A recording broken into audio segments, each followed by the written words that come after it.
Olá pessoal, boa noite. Tudo bem por aqui? Sejam todos bem-vindos. Muito obrigado pela presença e participação de todos. Muito bem. Olá, Olá, doutora Laís. boa noite, tudo bem, Leandro? Tudo bem, e você, como vai? Tudo bem, indo. Boa noite a todos. Difícil, né, agora a gente dizer que tá bem. Estamos Não é indo verdade. bem na medida do possível, né? É um novo Felizmente jeito, com saúde. um novo jeito de estar bem, né? Sim, Mas muito bom ter você aqui com a gente hoje nesse bate-papo, nessa conversa. eu que agradeço o convite. Muito bem, vamos se achegar. Como vocês sabem, nosso bate-papo hoje é sobre a psiquiatria e a psicologia, uma parceria na saúde mental, né? Um tema super oportuno para o tempo que a gente está vivendo, né? Como a doutora Laís já trouxe, um tempo diferente, com uma rotina diferente, com uma proposta diferente, com um jeito de ficar bem diferente, né? Tudo Afetos diferente. diferentes. Afetos diferentes, né? Nós brasileiros que gostamos de abraço, de contato físico, de beijo, nesse momento impedidos ou mais ponderados na prática desses afetos, né? Então, super Sim. necessária e oportuna essa conversa e esse bate-papo. Espero que seja bem legal. Muito bem, para quem não me conhece, eu sou Leandro, eu sou um dos sócios fundadores do Psicólogo Bela Vista. Faço parte dessa equipe querida, que não somos somente colegas, mas somos pessoas conectadas em afeto, na admiração.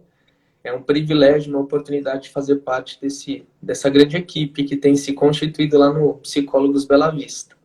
Sou formado há um pouco mais de 10 anos. Hoje, integralmente, trabalho no consultório. É um desafio e uma delícia ao mesmo tempo. E eu espero que a gente possa trocar bastante nessa conversa. E vou também pedir para que a doutora Laís se apresente, fale um pouco sobre si mesma, sobre o trabalho dela, que é incrível. Quem nunca entrou na clínica e não escutou da porta a gargalhada gostosa do Leandro, né?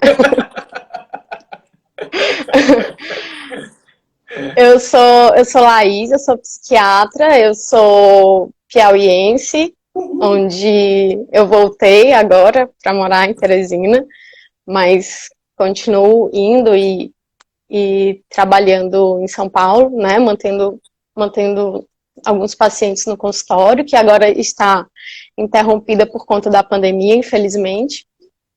Eu me formei aqui, né, na Universidade Estadual do Piauí, e fiz residência aí, né, em São Paulo, há mais ou menos 7 anos, né, tem uns 4 anos que eu terminei a residência, e fiz a minha formação no Hospital do Campo Limpo, né, um hospital do SUS da Prefeitura Municipal de São Paulo.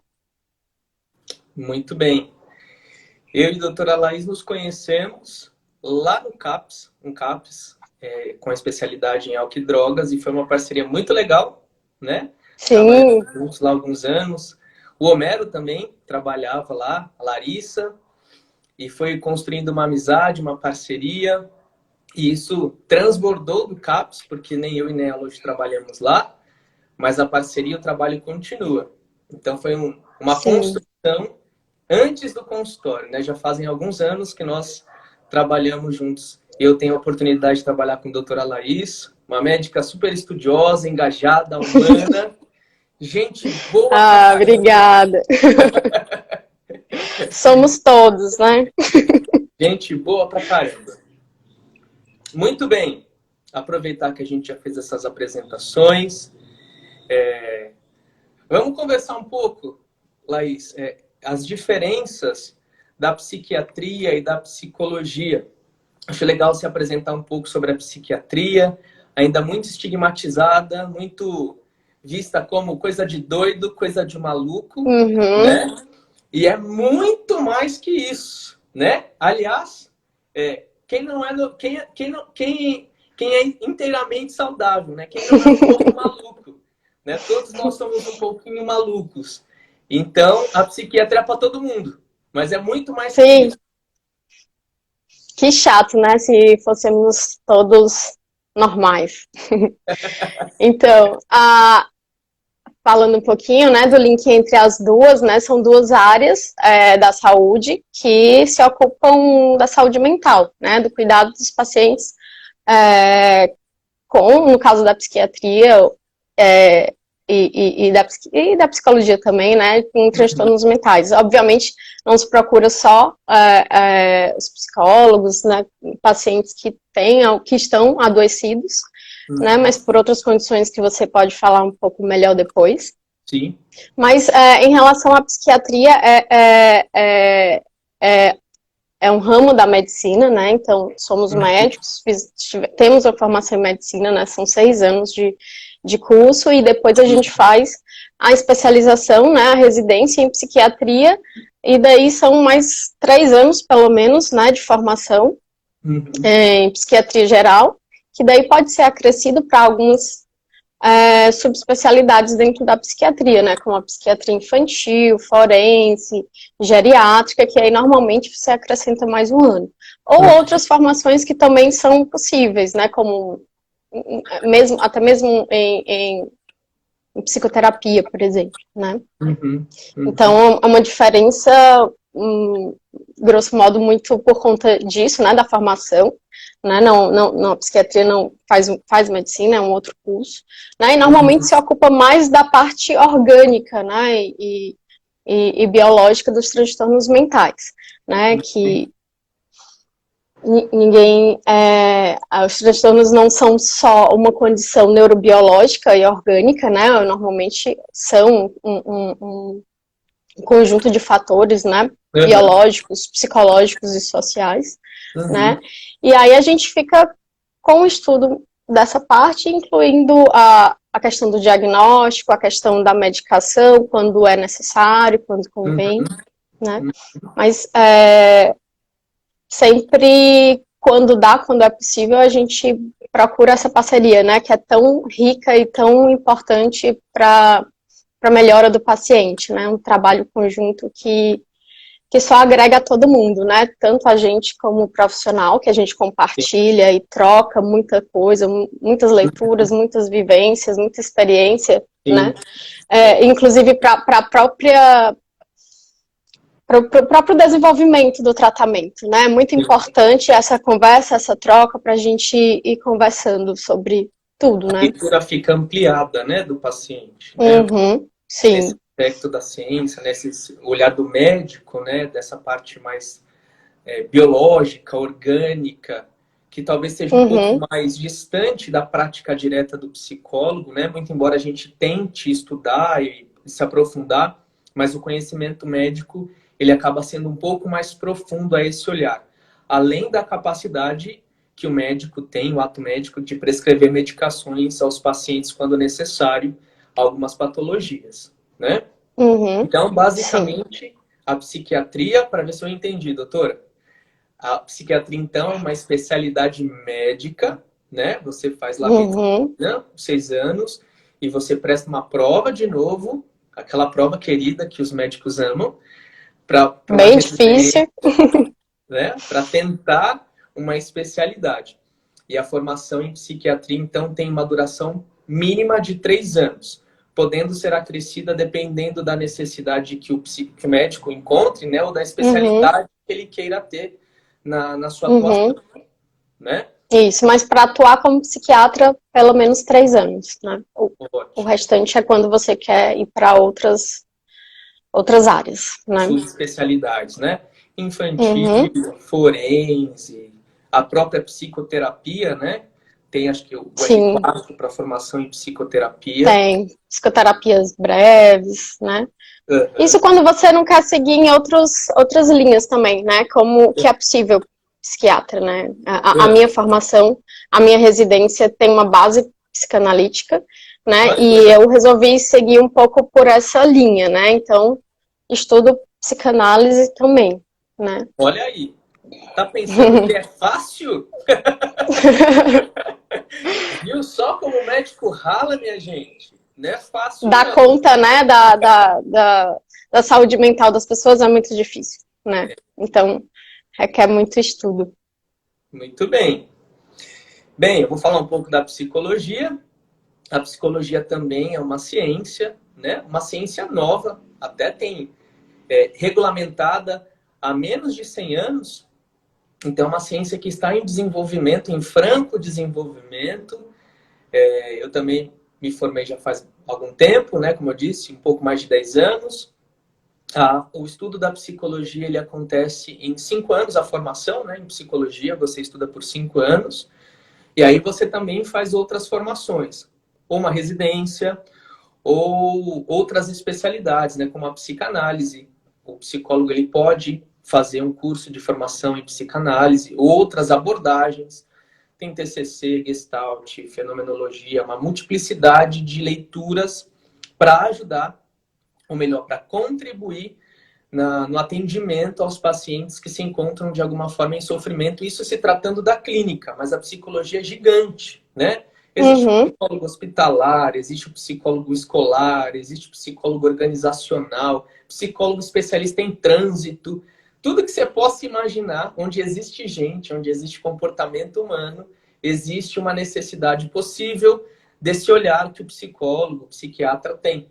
Né? Desse olhar para o sujeito, para o comportamento, para os fenômenos que compete ou que concerne ao ser humano. Né?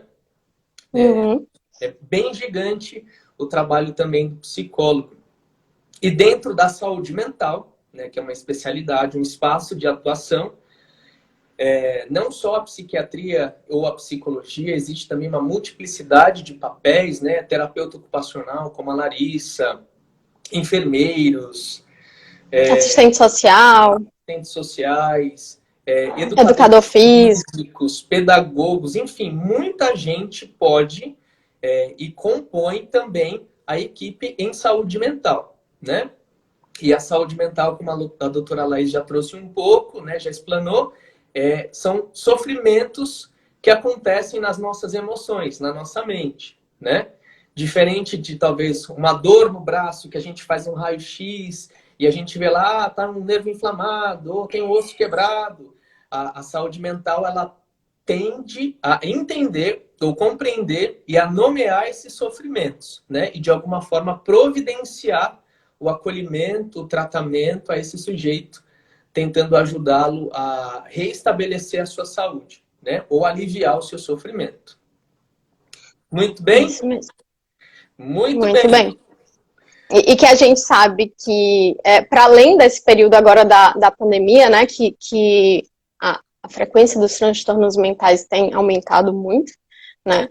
E aí é importante a gente saber, né, e ter que as pessoas que estejam em um sofrimento muito mais intenso, né, procurem profissionais para conseguir diferenciar, né? Como eu falei no início, são afetos muito diferentes que a gente está vivendo, tudo ao mesmo tempo, né? De tristeza, de ansiedade, de raiva, de irritabilidade, de negação, né? E não necessariamente a pessoa vai adoecer, mas infelizmente tem muita gente adoecendo e que precisa, né? Tá precisando da nossa ajuda, né? E tem até alguns estudos, né? Algumas inferências acerca do crescimento, né? Chamado da segunda pandemia, que vai ser, infelizmente, o sofrimento mental. Muitas pessoas já adoeceram e outras tantas adoecerão. Pela própria doença, né? Pelo coronavírus, os limites impostos pelo coronavírus, por questões financeiras, né? Economia muito afetada, por perder pessoas muito importantes, né? Prematuramente, enfim. E sem o ritual do luto, né? Que as pessoas estão sendo privadas, sim, né? E dificulta muito mais esse processo. Isso. É muito difícil. É um momento muito diferente, muito desafiador para todos nós, né? Então, ter esse suporte... E possivelmente transformador também, né? É o que desejamos, né? É o que desejamos. Que o maior número de pessoas saiam melhores desse momento, né? Eu gosto de uma frase que diz assim, né? Que o mesmo sol que amolece a argila, aliás, amolece a cera, endurece a argila, né? Então, haverão pessoas que sairão piores também. Mas o nosso desejo e intenção é contribuir para que saiamos melhores desse ambiente, dessa condição, que não vejo a hora que acabe, né? Sim. Porque existem seres humanos aqui também e nós também sofremos, tá? Bastante. E também precisamos de cuidado. Precisamos de cuidado, com certeza. Sim. Com certeza. Aproveitando essa fala, doutora Laís, a gente recebeu uma pergunta de uma pessoa dizendo assim: sou deprimida, tenho vergonha de pedir ajuda. O que eu posso fazer? Né?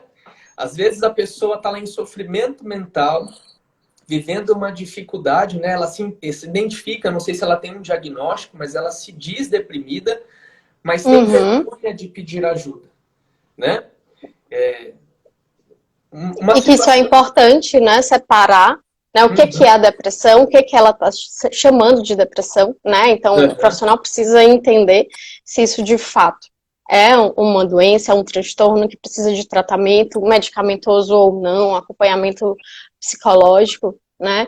Ou se é uma questão que é algo mais passageiro e não tão profundo, né? Uma tristeza, né? Mas mesmo sem considerar isso, né, de chamar de depressão, tá? Se a pessoa de fato tem aquele conjunto de sintomas que a gente consegue diagnosticar como depressão, né? Infelizmente, 300 milhões de pessoas no mundo sofrem de depressão, né? Um número muito, muito intenso, né? As doenças psiquiátricas estão entre as mais incapacitantes do mundo. Uau. Né?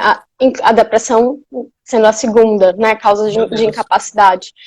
E a questão dos jovens, né, suicídio é a segunda causa de morte, muitas vezes está ligada a transtorno de humor, depressão, transtorno bipolar, né? Então é um prejuízo muito grande, né? Não só social, econômico, pessoal, mas em termos de vida humana mesmo, né? E aí, às vezes, a gente perde muitas pessoas, ou as pessoas ficam com um prejuízo muito grande, com um sofrimento muito grande, né, com desfuncionamento no trabalho e tudo mais, por conta disso, né, por conta desse medo, né, de tem um estigma muito grande, né? A psiquiatria é marcada por uma história de preconceito, estigma, e a gente consegue entender um pouquinho, né, as razões, né? Mas é preciso que a gente desconstrua isso, né? Porque são muitas pessoas que estão afetadas e que sofrem diariamente por conta dessa doença, né? Então, cada vez tentar... mais né, daquela psiquiatria de louco, asilar, né, modelo manicomial, né, e também conseguir se desvencilhar da psiquiatria ou de um adoecimento mental como um juízo de valor moral, né, que muitas vezes as pessoas pensam, né, é preguiça, é frescura, quer aparecer, quer chamar atenção, né, então quando a pessoa está sentindo aquilo, ela sabe que está sofrendo, né? Ela sabe que aquilo não é preguiça, que ela não está inventando, que ela não está querendo chamar atenção. Mas se ela encontra uma pessoa que vai falar isso para ela, ela já vai desistir, né? De procurar ajuda, de ter uma escuta, né? Então é importante que a gente consiga desconstruir, né, tanto esse preconceito, esse estigma que a psiquiatria tem, né, como essa questão de colocar para o campo da moral, né, o sofrimento humano. Então, legal. Para a gente agora só estruturar isso, né, tudo uma fala muito interessante, né, preconceito, medo, uma moralização do sofrimento, né. Então, a ideia, talvez, é que essa pessoa que se encontra em sofrimento, né? A gente nem vai entrar no método de diagnóstico ou não, mas se encontra em sofrimento, né? Depressiva, mas precisa primeiro de um diagnóstico. Então, a ideia é procurar esse atendimento para que seja acolhido no seu sofrimento, né? A psiquiatria é nova hoje, né? Cada vez mais humanizada, né? Felizmente passamos pela reforma psiquiátrica, né, e muita coisa tem mudado, né. Esse olhar humanizado, né? Menos hospitalocêntrico, né? Uhum. E que as pessoas consigam olhar para si, para o seu sofrimento, né? E construir a sua própria narrativa e poder fazer isso junto com um profissional de saúde, né? Achando caminhos, achando percursos, né? E uma coisa que me incomoda muito quando os pacientes me falam é de não pegar, há uma preocupação muito grande com o diagnóstico, com o CID, né, com a doença. Então, a pessoa vira a própria doença, né? Eu sou depressiva, né? Eu sou bipolar, né? Não, você é fulano de tal que está passando por questões tal, ou um momento tal, ou está sofrendo dessa forma que a gente consegue chamar de depressão e que a gente vai ajudar aqui de alguma forma. Né? Não se reduzir a esse diagnóstico, né? Não se reduzir ao diagnóstico. Não, por favor. E de preferência que a gente não trate a doença, a gente trate aquele ser humano que está adoecido, né? Que são coisas diferentes. Por isso que a gente não pode reduzir, né, a uma condição puramente neurobiológica, né? E desconsiderar a vivência daquela pessoa, a relação, o meio que ela vive, né? Tem uma história, né? A pessoa tem uma história. Tem uma história. Tem uma história única, né? Tem habilidades, né? Você é além desse diagnóstico. Você está além dessa história, né? Você não é isso, né? Isso pode até fazer parte de um momento da sua vida, mas você não é reduzido a isso. Né? Olha que legal. Tem pessoas que, obviamente... Falando isso. É uma psiquiatra falando isso. Você não é a sua doença. Olha que bonito, né? Um olhar de esperança, né? Porque as pessoas às vezes acabam vivendo em função da doença, né? Bonito isso. Eu acho isso super bacana, que vai ao encontro dessa fala, né? Da psiquiatria humanizada. Você não é a sua doença, né? Você está adoecido, mas você não é um F32, você não é um F40. Não. Né? Você não é. Por favor.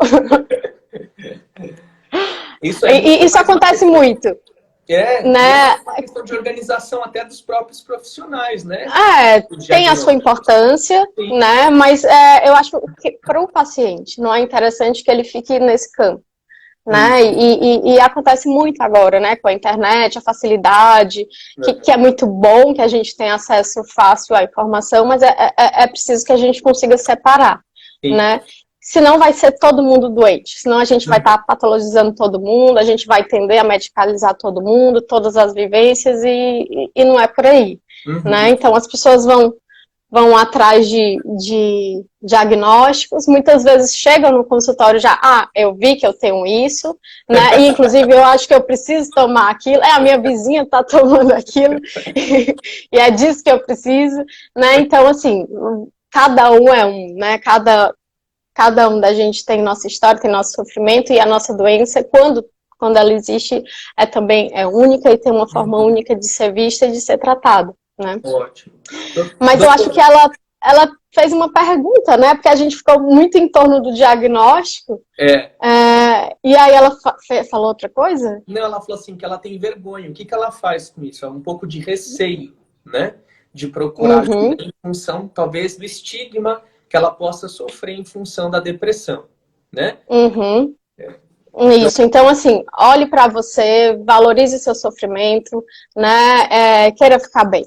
Né, e vá atrás de profissionais que vão ajudar no diagnóstico, se for o caso, e no tratamento também, né? Mas que para além da gente ter a possibilidade de fazer um diagnóstico de depressão, que se você traz isso como um sofrimento, e aí que é muito importante, né? Principalmente dentro da psicologia.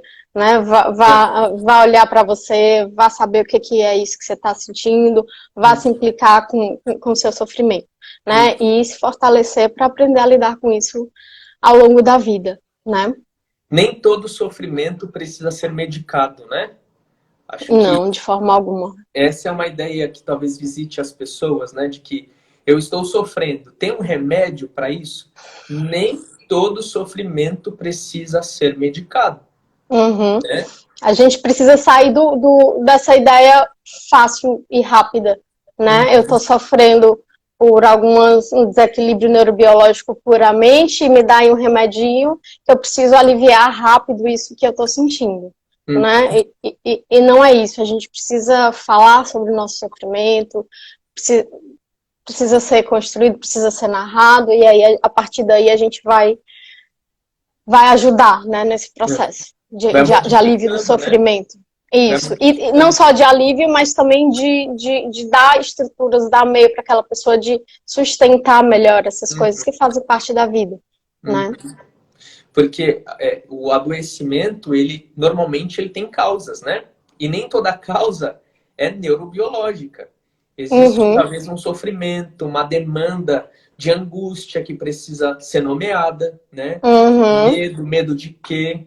Dor de quê? Tristeza de quê? Né? E à medida que ela vai nomeando, à medida que ela vai narrando a sua história, né?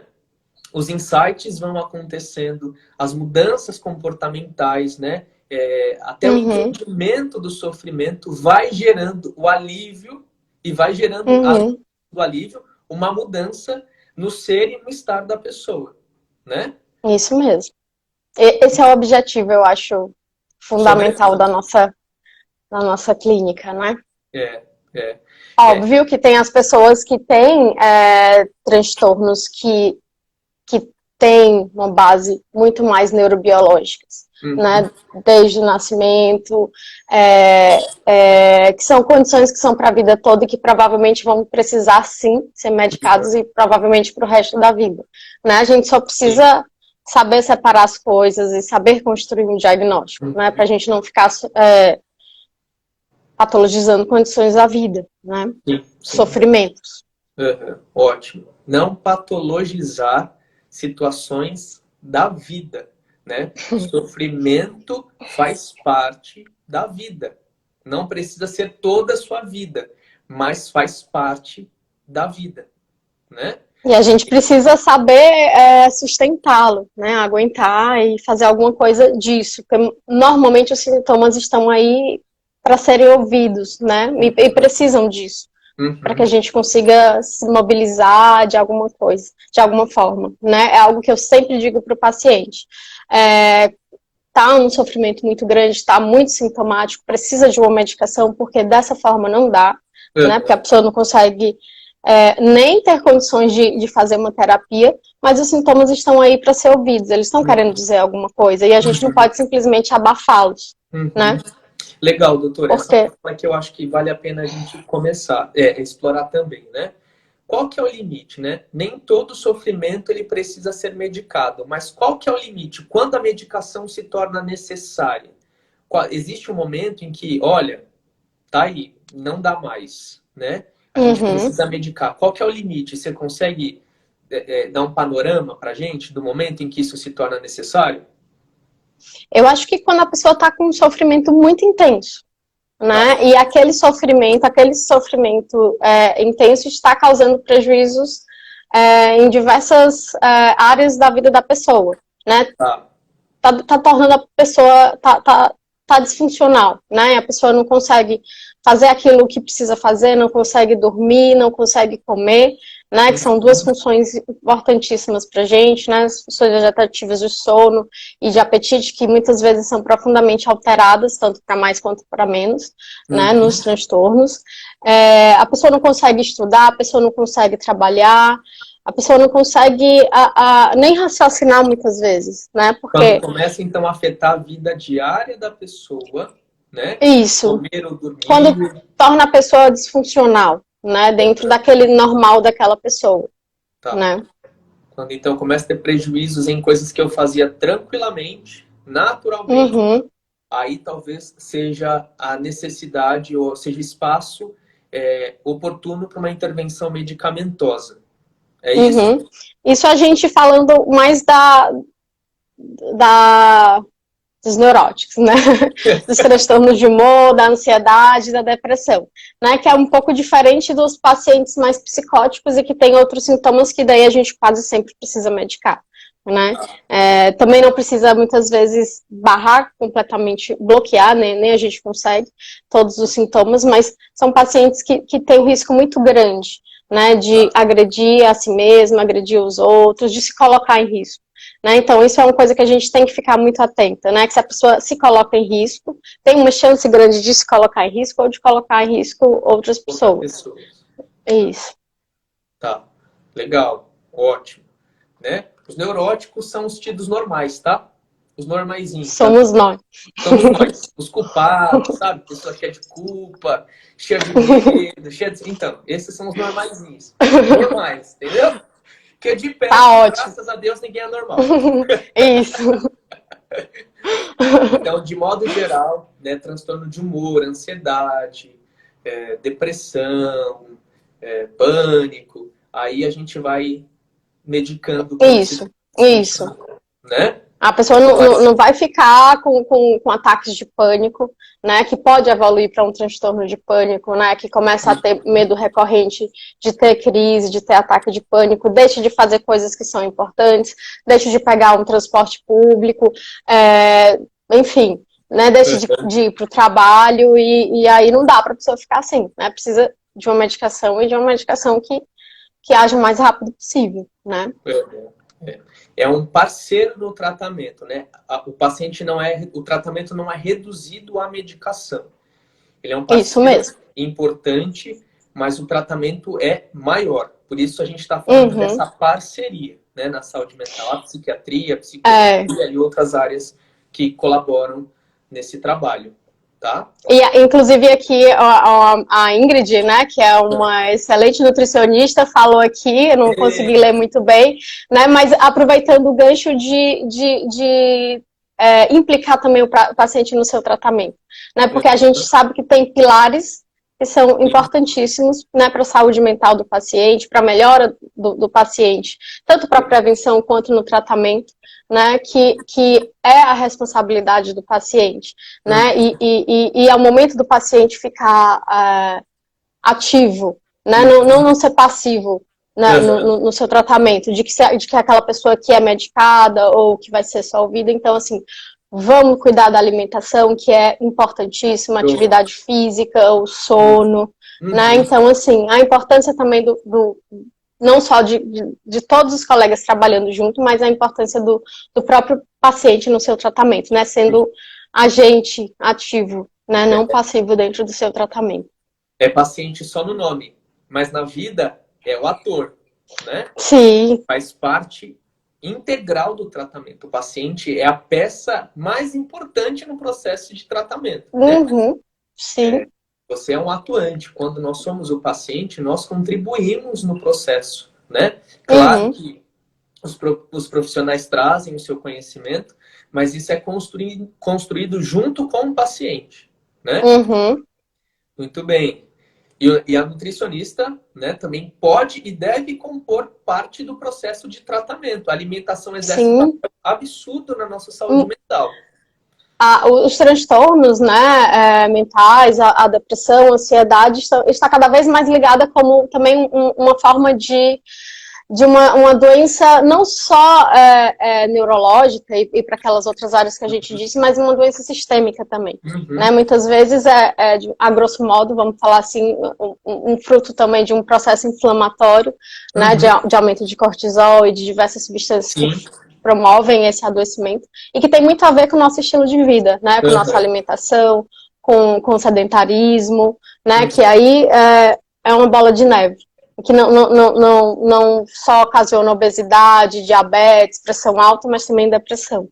Olha né? aí, que legal. Então, tá tudo muito ligadinho, né?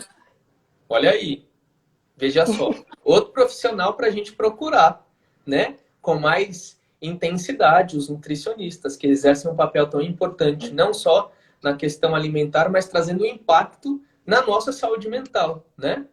Intestino e cérebro são muito ligados, acredite nisso. Super! Onde é que tem mais serotonina, né? Não é? No trato gastrointestinal. É no cérebro? Não! Muito bem. Muito bem. Doutor, então a gente falou, né, de quando procurar, a forma em procurar, né, esse medo, essa dificuldade em romper o silêncio e pedir ajuda, né? Então é aceitar o seu sofrimento, entender que seu sofrimento precisa de um suporte, né? Você deve e pode procurar um profissional de saúde, né? Saúde mental, ou um médico, né? Um médico lá da UBS, do posto, um clínico geral, ele vai te trazendo, ele pode te orientar essas especialidades, né? Mas é sair desse lugar de paralisia. Lembre que você é uma pessoa muito importante no processo do seu tratamento. E começa na sua busca, né? De você se deslocar, de você investir energia na tentativa de encontrar soluções, né? Nem todo transtorno, ele necessariamente é medicado, né? Existem alguns sofrimentos que você pode dar conta de um outro jeito, né? Falando dele, entendendo sobre ele, mas quando esse sofrimento te torna incapaz, te limita, aí sim, mais do que nunca, né?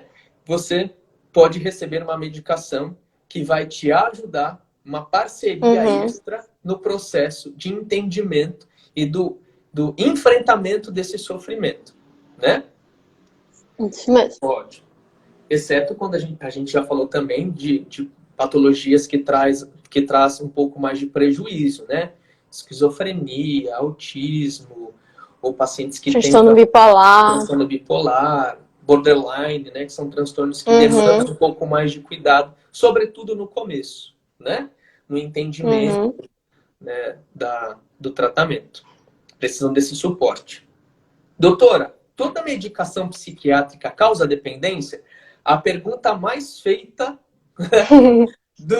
quando se fala, ó, acho que precisa de caminhar para um psiquiatra. Ah, não, eu não quero ficar dependente de remédio. Todo remédio causa dependência? E se causa, o que que faz? Não. Então, primeiro você precisa de um profissional que seja habilitado para tratar, né? E usar as medicações corretas. Porque, assim, alguns medicamentos, né, principalmente uma classe, que é a segunda classe de medicamento mais consumida, infelizmente, né? Que são os benzodiazepínicos, causam dependência. Né? Mas se você está tratando com o profissional correto, ele vai saber o tempo e o momento que vai usar aquela medicação. Né? Porque não é interessante que você prolongue a medicação por um tempo além do necessário, que daí sim pode correr o risco de causar dependência com essa classe de medicação. Né? Mas as outras classes que a gente usa bastante, né, como os antidepressivos, os antipsicóticos, né, outras medicações que também são ansiolíticas, não causam dependência. Né? E é um ponto muito importante, né? Porque a gente sabe que existe, de fato, que a dependência de medicação é gritante, né? E com muito, né? E com possibilidade de muito prejuízo para a vida, ao longo da vida do paciente, né? Como problemas cognitivos importantes e permanentes, até. Né? E isso, limitantes, né? E a gente sabe que, infelizmente, não tem tanto fácil acesso, né? A psiquiatra, infelizmente, não tem em todo posto de saúde, em toda UBS. Então, termina que, infelizmente, os pacientes são tratados e conduzidos por médicos de outras áreas. Né? E aí corre o risco muito grande de que possa tender a usar de uma forma errada algumas dessas medicações que podem sim causar dependência. Né? Mas é isso que é importante, né? Você fazer o tratamento com o especialista da área. Né? Então, normalmente, o que gera dependência é um uso pouco discriminado da medicação, né? Às vezes até um médico, né? Às vezes não tem lá a especialidade do psiquiatra e você é atendido. E, a princípio, é bom ser atendido, né? Porque, de alguma forma, você é acolhido, né? Não é para evitar. A ideia não é essa, né? Você é acolhido, mas por conta de um manejo mais limitado da medicação, pode gerar, à medida do prolongamento da medicação, uma dependência. Né? Inclusive, isso, e para além da dependência, muitas vezes escolha de medicações erradas. Né? Às vezes o profissional generalista não tem, por exemplo, conhecimento para conseguir diferenciar uma depressão bipolar de uma depressão unipolar. E aí dá um antidepressivo para aquele paciente que daqui a pouco ele tá em mania e tá... É terrível, né? E é importante também que a gente fale sobre isso, porque, assim, não é só a questão do médico que tá ali fazendo o que pode também, né? Tentando dar conta do serviço de saúde, das demandas que é muito difícil, né? Mas até para os pacientes, né? Que tem esse preconceito, esse medo de ir para o psiquiatra. Porque normalmente vão para o psiquiatra quando já passaram por todos. Né? Já foi para o cardiologista, já foi para o neurologista, a ginecologista já receitou ali o seu antidepressivo, que muitas vezes nem precisa, né? Mas é isso, assim, não tenha medo de procurar o psiquiatra, né? Porque os pacientes psiquiátricos são estigmatizados e a gente também é, né? Então, assim...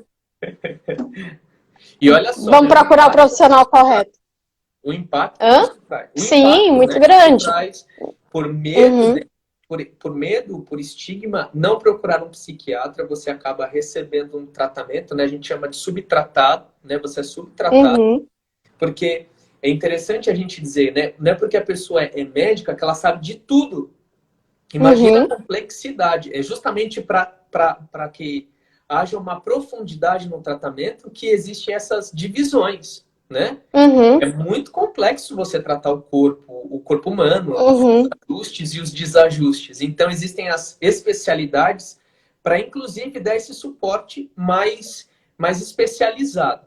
Então, você, por exemplo, vai lá no clínico geral, o clínico geral vê que você está triste, sofrendo, está limitado, e você é medicado, e, de repente, a medicação que ele prescreveu, a princípio, no olhar dele, fazia até sentido, mas não faz, né? A ideia do transtorno afetivo bipolar, por exemplo. Né? No transtorno afetivo bipolar, a pessoa ela pode apresentar sintomas de depressão, né? E mania, que é quando o paciente fica super agitado, produtivo, não dorme, fala, e, enfim. Acelerado. Acelerado, sexualizado.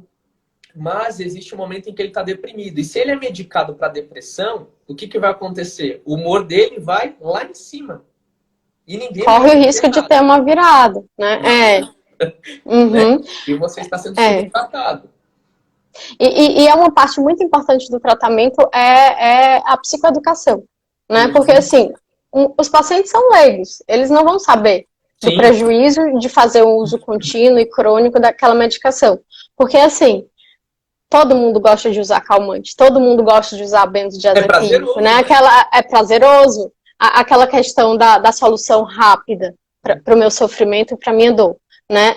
Quando você faz o manejo correto, faz todo sentido, porque muitas vezes a gente tem uma urgência nisso, né? Mas respeitando o tempo, né? Então, é um tempo que você não gasta, né? Que você tem que ter na sua consulta ensinando a medicação, falando sobre a medicação, os eventuais riscos de que a gente vai usar essa medicação por um tempo X, né? Porque é um problema, assim, não só do sistema em relação a médicos de outras especialidades prescrevendo psicofármacos, né? Mas também essa questão da demanda do paciente, né? Da desimplicação com o seu sofrimento, né? Com o seu adoecimento e querer uma resposta mais rápida e fácil, e aí pedem, né? E aí querem tomar, e você orienta, você fala, você explica, mas muitos pacientes são bem difíceis, né? Eu estou trabalhando agora no interior, e é incrível, assim, quase todos os pacientes tomam benzodiazepínicos, né? Que são essas medicações, uma dessas que a gente está falando que causa dependência, né? Então, assim, eu acho que o ponto fundamental não é preocupar-se se a medicação vai causar dependência ou não, né? Vai causar dependência aquelas que têm uma chance e que não vai ser usada da forma correta, né? Que não vai ser conduzida e prescrita pelo profissional correto, né?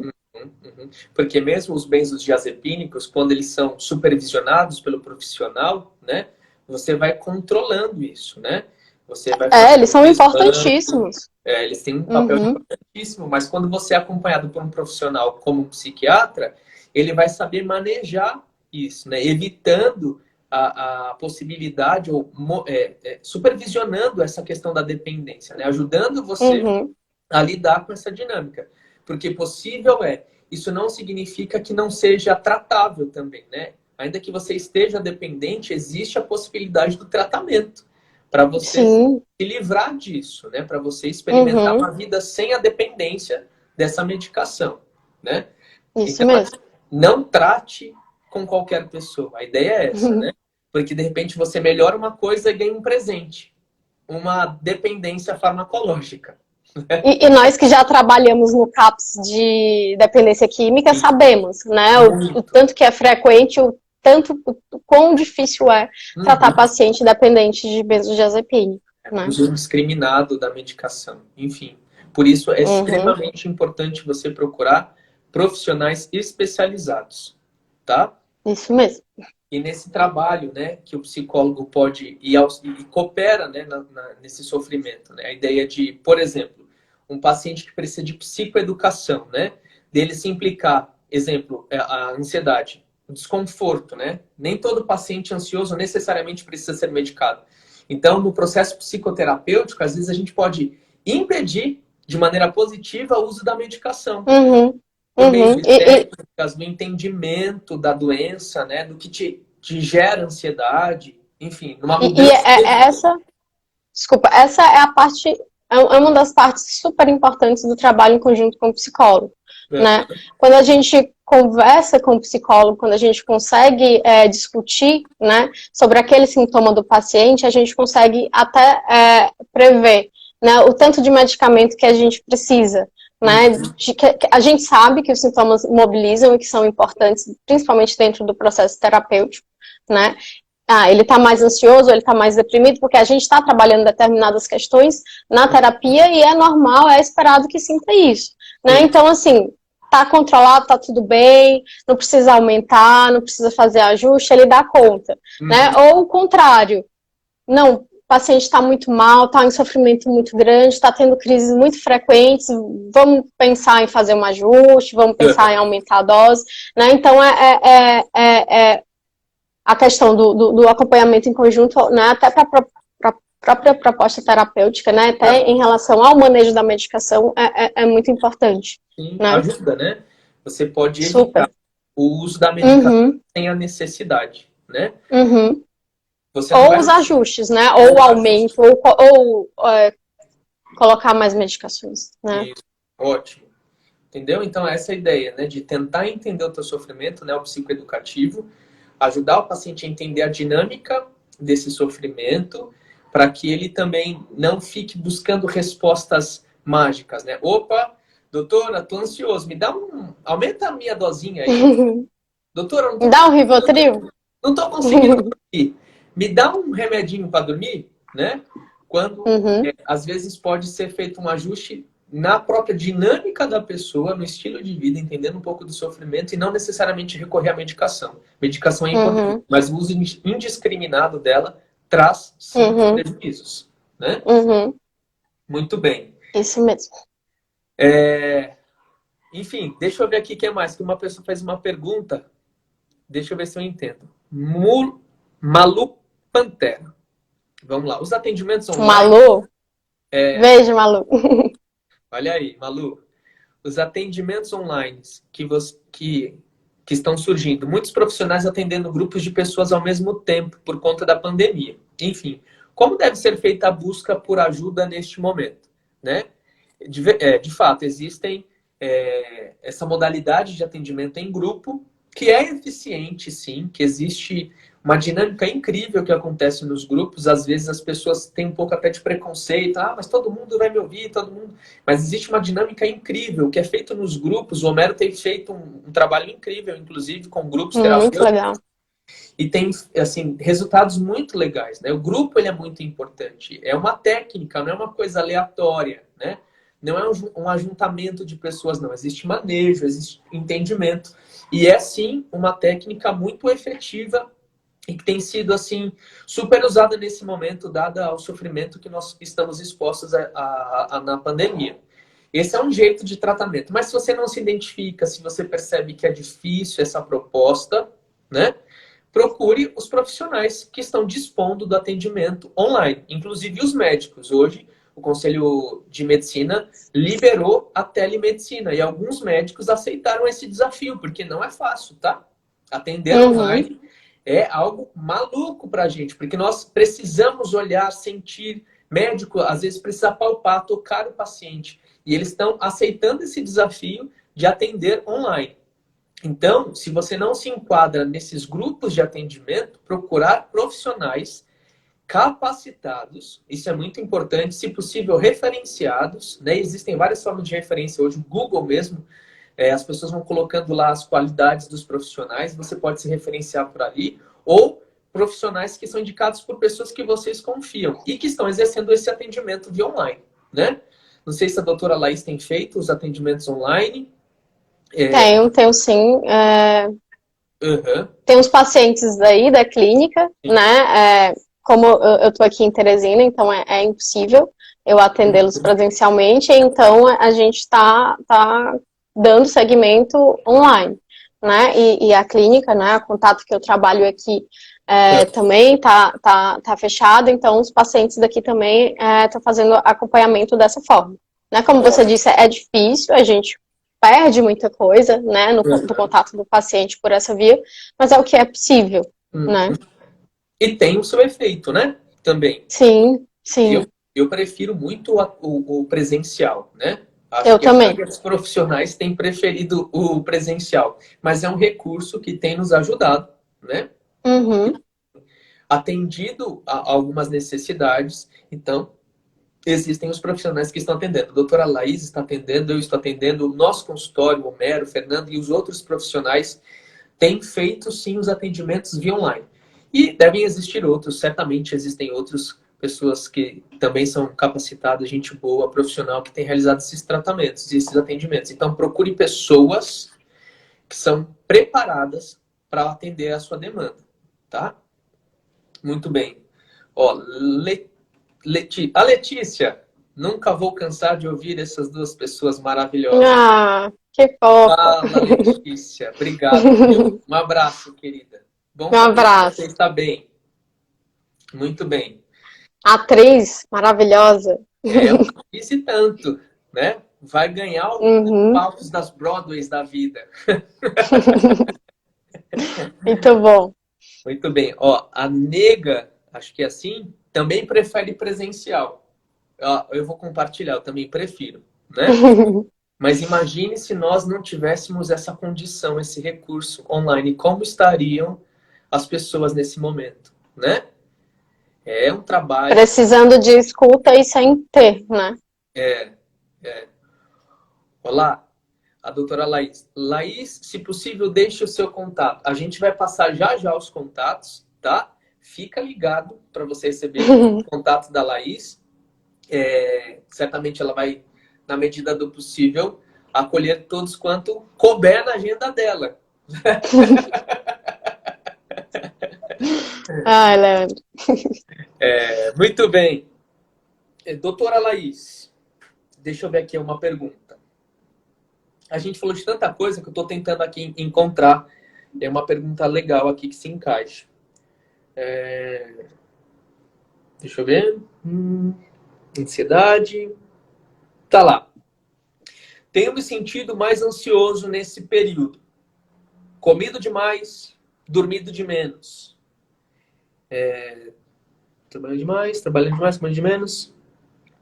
Percebo que tenho experimentado alguns desconfortos, taquicardia, pensamento acelerado. Será que está na hora de eu procurar ajuda? Como que é o nome da pessoa? Tem aí? Não tem. Não tem.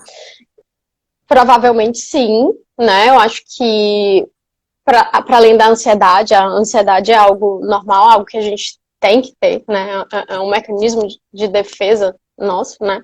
Mas quando ela tá demais, né? Quando ela tá aquilo que eu já tinha falado, né? E a pessoa listou várias coisas, né? Não só o sono, o apetite, tá com prejuízo em relação ao trabalho, né? Tá tendo sintomas físicos, Tremor. né?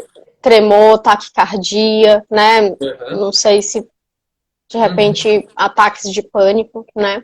Mas Pode evoluir, creio né? sim, e aí eu acho que sim, é bom você procurar profissionais, tá? Para fazer um diagnóstico e dar a conduta terapêutica melhor para o seu caso. Uhum. de novo, nem todo paciente será necessariamente medicado, né? Isso. Agora, quem que ele procura primeiro, né? Quem que ele procura nesse contexto? Procura logo um médico, procura logo um psicólogo ou tanto faz? Você acha que... Eu acho que nesse caso, como a pessoa está tendo prejuízo em funções importantes, né, como o sono, né, e o sono é um dos pilares para nossa saúde mental, né, e o apetite, né, tá tendo crises paroxísticas de ansiedade, né, então eu acho que cabe, mas é difícil dizer, né, você pode fazer as duas coisas ao mesmo tempo, né, você pode conseguir tentar entender por que essa ansiedade que é normal, né, essa angústia que é normal nesse tempo que a gente está vivendo, está evoluindo para um transtorno, né, para diversos sintomas, né, e às vezes, muitas vezes não tem muito só a ver com a situação atual, né, mas muito provavelmente às vezes a pessoa já era extremamente ansiosa, né, já tinha o percurso dela, né. Só potencializou nesses momentos de... Só potencializou. E é isso que é importante, assim, em relação eu acho que nesse caso de procurar o psiquiatra, né, porque pode ser só ansiedade, pode estar evoluindo com ataques de pânico, que pode, espero que não, mas evoluir para um transtorno de pânico, e isso pode trazer muitos prejuízos de forma a até impedir que a terapia aconteça, né, que haja esse outro lado, né, do tratamento. Gente, eu sei que vocês estão aí ansiosos, mas o nosso tempo acabou. A gente tem 1 minuto, né? Muitas perguntas, muito conteúdo. Doutora Laís, muito obrigado. Né? Eu que agradeço o convite. Sempre muito bom conversar com você e com todos os colegas da clínica. Eu vou fazer o seguinte, como não vai dar para a gente compartilhar os nossos contatos, eu vou fazer no Stories os nossos contatos e lá vocês podem nos procurar ou mandando direct, tá? No próprio direct você pode fazer os contatos conosco e à medida do possível nós vamos responder a todos. Isso, e só falar, desculpa, imagina, porque eu atendo em São Paulo e em Teresina, né? Então se a pessoa puder especificar se vai ser ou na clínica Psicólogos Bela Vista ou na clínica Contato aqui em Teresina, então falar de onde que mora. Ótimo, perfeito. Ou aqui ou lá em Teresina. A gente vai botar isso lá nos stories. Gente, muito obrigado. E até a próxima. Muito obrigada. Beijo, boa noite. Muito obrigada. Tchau, tchau.